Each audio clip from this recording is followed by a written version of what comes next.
Avez-vous déjà eu ce sentiment étrange, en sortant de la douche, que votre peau tiraille, gratte ou paraît soudain plus fragile qu'avant? Peut-être avez-vous toujours pensé qu'une toilette quotidienne, voire deux, était le secret d'une bonne santé et d'une hygiène irréprochable. Après tout, nous avons grandi avec cette idée que la propreté est la moitié de la santé.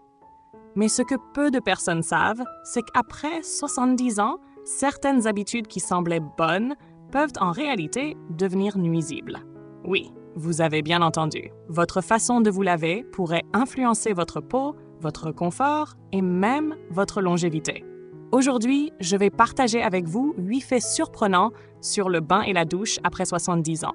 Des vérités que personne ne nous apprend et qui pourtant peuvent changer votre quotidien. Mon but n'est pas de vous faire peur, mais au contraire de vous aider à prendre soin de vous avec plus de douceur, de conscience et d'intelligence. Restez avec moi jusqu'au bout, car chaque conseil est une petite clé pour préserver votre santé et votre bien-être. Commençons par une question simple. À quelle fréquence prenez-vous votre bain ou votre douche? Certains diront tous les jours, bien sûr. D'autres, un jour sur deux. Et il y en a qui ne se sentent propres qu'avec un bon bain chaud chaque soir. Mais la vérité, c'est que la peau d'une femme de 70 ans n'est plus celle de ses 40 ans. Et cette différence, il faut la respecter. Premier fait, trop se laver accélère le vieillissement de la peau. Imaginez votre peau comme un tissu délicat. Lorsqu'on est jeune, ce tissu est épais, souple, résistant, un peu comme un cuir neuf. Mais au fil des décennies, ce cuir devient plus fin, plus fragile, presque comme une soie précieuse. Chaque douche chaude, chaque savon agressif agit alors comme une brosse dure sur ce tissu. Résultat, il s'abîme, se dessèche, se plisse plus vite. Beaucoup de femmes continuent à se laver tous les jours, pensant bien faire. Mais en réalité, après 70 ans, ce geste quotidien peut accélérer le vieillissement cutané. Pourquoi? Parce que notre corps produit de moins en moins de sébum, cette fine couche d'huile naturelle qui protège la peau. Or, ce sébum agit comme un bouclier. Il garde l'hydratation, protège contre les microbes et donne à la peau son aspect souple. Quand on se lave trop souvent, surtout avec de l'eau chaude et des savons parfumés, on détruit ce bouclier. C'est un peu comme si vous arrosiez tous les jours une fleur fragile, mais avec de l'eau trop chaude et trop forte. Au lieu de la nourrir, vous la brûlez. La peau réagit de la même façon. Elle devient sèche, tiraille, se couvre de petites fissures invisibles qui favorisent les rides et même certaines irritations. Alors, que faire? Les dermatologues recommandent généralement aux femmes de plus de 70 ans de limiter les douches ou bains complets à 2 ou 3 fois par semaine. Et cela ne veut pas dire négliger l'hygiène. Les autres jours, il suffit de laver avec soin les zones essentielles, les aisselles, les parties intimes et les pieds. Ce petit changement de routine protège votre peau tout en gardant une sensation de propreté.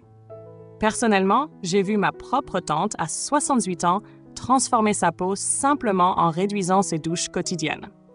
Avant, elle se plaignait de démangeaisons constantes, au point de gratter ses jambes la nuit. Après avoir adopté cette nouvelle routine, sa peau s'est assouplie, ses démangeaisons ont presque disparu. Et elle m'a dit un jour « Je me sens enfin bien dans ma peau, au sens propre du terme ». Ce premier fait peut surprendre, mais il est crucial. Se laver moins, c'est en réalité prendre plus soin de soi. Deuxième fait, trop se laver augmente le risque d'infection. C'est peut-être encore plus étonnant. Toute notre vie, on nous a répété que se laver souvent empêchait les microbes de nous atteindre. Pourtant, après 70 ans, l'effet peut être l'inverse. Votre peau n'est pas seulement une enveloppe. C'est une barrière vivante, intelligente, qui héberge une véritable armée de bons microbes, ce qu'on appelle le microbiome cutané. Ces petites bactéries amies occupent la surface de la peau et empêchent les microbes dangereux de s'installer. C'est un peu comme un jardin. Si les bonnes plantes couvrent le sol, les mauvaises herbes n'ont pas de place pour pousser. Mais lorsque vous vous lavez trop souvent, surtout avec des savons antibactériens, vous arrachez toutes ces plantes, les bonnes comme les mauvaises. Vous laissez la terre nue. Et devinez quoi? Les mauvaises herbes sont souvent les premières à revenir. Concrètement, cela veut dire que se laver trop souvent détruit cette flore protectrice et ouvre la porte aux infections. Mycoses, irritations, eczéma, voire des infections bactériennes plus sérieuses. Chez les femmes âgées, la peau étant plus fine et la cicatrisation plus lente, ces petites infections peuvent vite devenir compliquées. J'ai encore en mémoire l'histoire de Madame Dubois, une voisine de mon quartier. Très élégante, elle avait l'habitude de prendre une douche parfumée matin et soir. À 74 ans, elle a commencé à souffrir de fissures aux pieds qui ne guérissaient pas. Le médecin a finalement expliqué que son excès de lavage détruisait la protection naturelle de sa peau. En réduisant ses douches et en utilisant des nettoyants doux, les fissures se sont enfin refermées. Le conseil ici est simple. Privilégiez des savons doux sans parfum ni antibactériens. Évitez l'eau trop chaude qui décape la peau.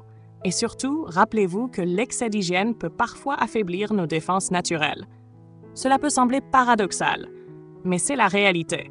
Après 70 ans, moins se laver peut aussi vouloir dire moins de maladies de peau. Et désert. Nous avons vu qu'après 70 ans, se laver trop souvent pouvait fragiliser la peau et même augmenter le risque d'infection. Mais ce n'est pas tout. Le rapport entre la fréquence des bains, la température de l'eau et le choix des produits va bien au-delà de la simple propreté. Ce sont des éléments qui influencent directement votre confort, vos articulations et même votre cœur. Continuons ensemble ce voyage à travers des vérités souvent ignorées, mais essentielles pour bien vieillir. Troisième fait. L'eau chaude peut fatiguer le cœur et les articulations. Beaucoup de personnes adorent se plonger dans un bain bien chaud, surtout l'hiver. Cette chaleur enveloppante semble apaiser les muscles, relaxer l'esprit et donner une impression de bien-être immédiat. Pourtant, après 70 ans, ce plaisir peut parfois devenir un piège. Pourquoi? Parce que l'eau très chaude provoque une dilatation rapide des vaisseaux sanguins. Cela entraîne une chute de tension, parfois brutale. Pour une femme de 40 ans en pleine forme, ce n'est qu'un petit vertige qui passe vite. Mais pour une femme de 75 ans, avec un cœur déjà fatigué ou une tension instable, cela peut provoquer un malaise, voire une perte de connaissance. Combien d'accidents domestiques surviennent dans la salle de bain à cause de cette simple habitude? Beaucoup plus qu'on ne l'imagine. Il y a aussi l'effet sur les articulations.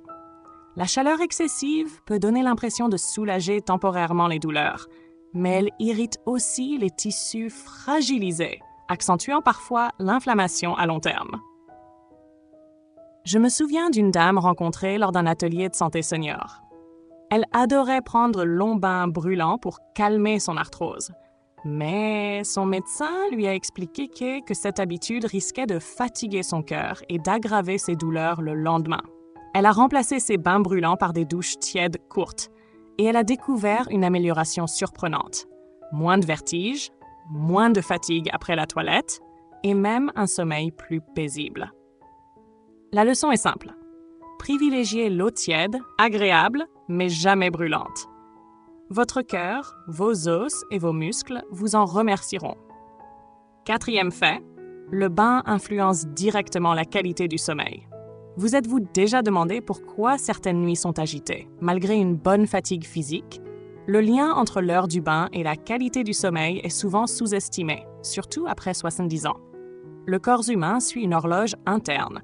Quand la température du corps baisse doucement le soir, c'est le signal pour s'endormir. Mais si vous prenez une douche chaude tard dans la soirée, vous perturbez ce mécanisme. Votre température corporelle remonte, votre cœur s'accélère et votre cerveau croit que c'est encore l'heure d'être actif. Résultat, un endormissement retardé, un sommeil plus léger, parfois même des insomnies. À l'inverse, une courte douche tiède, prise 1 heure ou 2 avant le coucher, peut être un véritable allié. Elle relaxe les muscles sans surchauffer le corps, apaise l'esprit et favorise une transition douce vers le sommeil. J'ai vu ma grand-mère expérimenter ce changement. Elle avait l'habitude de se laver à l'eau bien chaude juste avant d'aller au lit. Mais elle se plaignait sans cesse.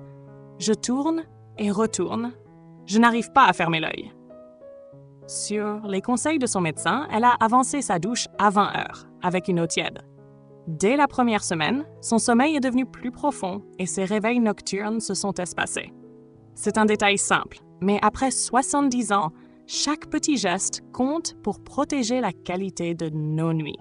Car un bon sommeil, c'est aussi une mémoire plus vive, une humeur plus stable et même une meilleure défense contre les maladies. 5e fait. Trop ou pas assez de bains peuvent jouer sur l'estime de soi. Au-delà de la peau, du cœur et des microbes, il y a une dimension souvent oubliée, l'impact psychologique. Oui, la manière dont nous nous lavons influence directement la façon dont nous nous percevons. Chez certaines personnes âgées, réduire la fréquence des douches peut être vécu comme une forme de négligence. Si je ne me lave pas tous les jours, est-ce que je suis encore digne? Est-ce que je ne vais pas sentir mauvais? Ces inquiétudes sont réelles et elles touchent l'estime de soi. D'un autre côté, il y a celles qui continuent à se laver trop souvent par peur du jugement au prix d'une peau fragilisée. L'équilibre est donc essentiel. Se laver avec régularité, mais sans excès, en choisissant le bon rythme pour sa santé, devient une forme de respect envers soi-même. C'est aussi un message silencieux envoyé au corps. Tu es précieux, je prends soin de toi, mais je ne t'agresse pas inutilement. Une amie de ma mère, 82 ans, m'a confié un jour: quand je sors de ma douche, même rapide, je me sens renaître, comme si je laissais derrière moi la fatigue, les soucis et que je retrouvais ma dignité. Ces mots m'ont marqué, car ils rappellent que le bain n'est pas qu'une affaire d'hygiène, c'est aussi un rituel de bien-être, un moment d'intimité avec soi-même. Après 70 ans, garder ce rituel équilibré est donc essentiel. Ni trop rare pour ne pas se sentir négligé, ni trop fréquent pour ne pas se blesser. C'est une façon d'entretenir non seulement son corps, mais aussi son moral. Nous avons déjà exploré l'impact de la fréquence des bains sur la peau, le cœur, le sommeil et même l'estime de soi. Mais le sujet ne s'arrête pas là. L'hygiène après 70 ans est aussi une affaire de sécurité, d'équilibre et de lien avec la vie sociale. Continuons ensemble ce chemin avec les 3 derniers faits. 6e fait, le risque de chute dans la salle de bain. La salle de bain est l'une des pièces les plus dangereuses de la maison pour les seniors. Les statistiques montrent que de nombreux accidents domestiques se produisent ici, souvent à cause d'un sol mouillé, d'un tapis glissant ou d'un manque de barre de soutien. Quand on se lave trop souvent, on multiplie naturellement les occasions d'entrer et de sortir de la douche ou de la baignoire. Chaque fois, c'est une prise de risque supplémentaire. Et après 70 ans, un simple faux pas peut avoir des conséquences graves. Une hanche fracturée, un poignet cassé ou des semaines d'hospitalisation. J'ai le souvenir d'une voisine âgée de 68 ans qui avait l'habitude de prendre 2 douches par jour pour rester bien fraîche, disait-elle. Mais un matin, elle a glissé en sortant de la douche malgré un tapis antidérapant. Résultat, une fracture du col du fémur et des mois de rééducation. Depuis, elle a réduit la fréquence de ses douches et s'est équipée de barres de sécurité, ce qui lui a redonné confiance. La leçon est claire. La sécurité passe avant tout. Mieux vaut se laver moins souvent, mais dans de bonnes conditions, que de s'exposer inutilement à des risques. 7e fait, le rôle du bain dans la vie sociale et familiale. Se laver, ce n'est pas seulement une question d'hygiène personnelle. C'est aussi une manière de rester connecté aux autres. Quand on se sent propre et à l'aise dans son corps, on est plus enclin à sortir, à voir des amis, à accueillir la famille, à participer à des activités. À l'inverse, lorsqu'une personne se néglige, qu'elle espace trop ses bains, elle peut perdre confiance en elle et commencer à s'isoler. Je ne veux pas sortir, j'ai peur qu'on remarque mon odeur. Ou encore, je ne me sens pas présentable pour aller voir mes petits-enfants. Ces petites phrases en disent long sur l'importance psychologique de l'hygiène. J'ai rencontré une dame de 85 ans qui avait cessé de fréquenter son club de lecture. Elle se disait trop fatiguée pour se préparer.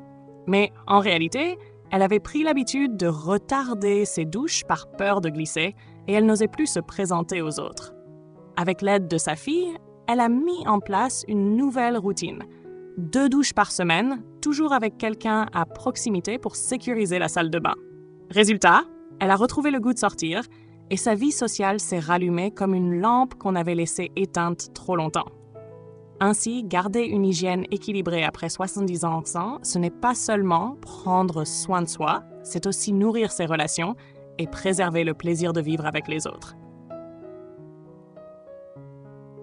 Adapter sa routine aux saisons et à son état de santé. Il n'existe pas une règle unique valable pour toutes les femmes de plus de 70 ans. La fréquence idéale du bain dépend de plusieurs facteurs: la saison, la santé de la peau, le climat, l'activité physique et même les traitements médicaux en cours. En été, avec la chaleur et la transpiration, il est parfois nécessaire de se laver plus souvent, même quotidiennement si l'on transpire beaucoup. Mais l'astuce est de faire des douches rapides à l'eau tiède sans savon agressif pour ne pas irriter la peau. En hiver, au contraire, quand la peau est déjà fragilisée par le froid et le chauffage, 2 ou 3 douches par semaine suffisent amplement.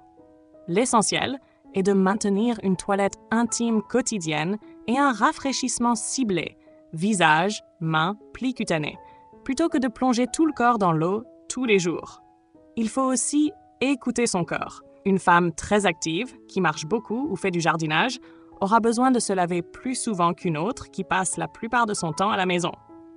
De même, certaines maladies chroniques, diabète, troubles cutanés, insuffisance cardiaque, imposent des précautions spécifiques que seul un médecin peut adapter. En d'autres termes, il n'y a pas de calendrier universel. Il y a une hygiène sur mesure adaptée à chaque femme, à chaque saison et à chaque condition de vie. Alors, à quelle fréquence une femme de plus de 70 ans devrait-elle se laver? La réponse n'est pas gravée dans le marbre. Ce n'est ni tous les jours par obligation, ni une fois par semaine par négligence. C'est un équilibre subtil entre santé de la peau, confort, sécurité, estime de soi et rythme de vie. Le plus important est d'écouter son corps et de respecter ses besoins réels, sans céder aux habitudes rigides ni aux injonctions sociales. Se laver devient alors un rituel de soin, une façon douce de dire à son corps « Je t'accepte, je prends soin de toi, tu es encore beau, encore vivant ». À plus de 70 ans, chaque geste d'hygiène est aussi un geste d'amour envers soi-même. Et cet amour, c'est la clé pour traverser les années avec dignité, sérénité et joie. Alors mesdames, la prochaine fois que vous entrez dans la salle de bain, rappelez-vous ceci. Il ne s'agit pas seulement d'un bain ou d'une douche. C'est un rendez-vous avec vous-même, un moment pour célébrer la vie, encore et toujours. Et si cette vidéo vous a apporté des réponses utiles, n'hésitez pas à mettre un petit j'aime, à vous abonner à la chaîne et à la partager avec vos proches.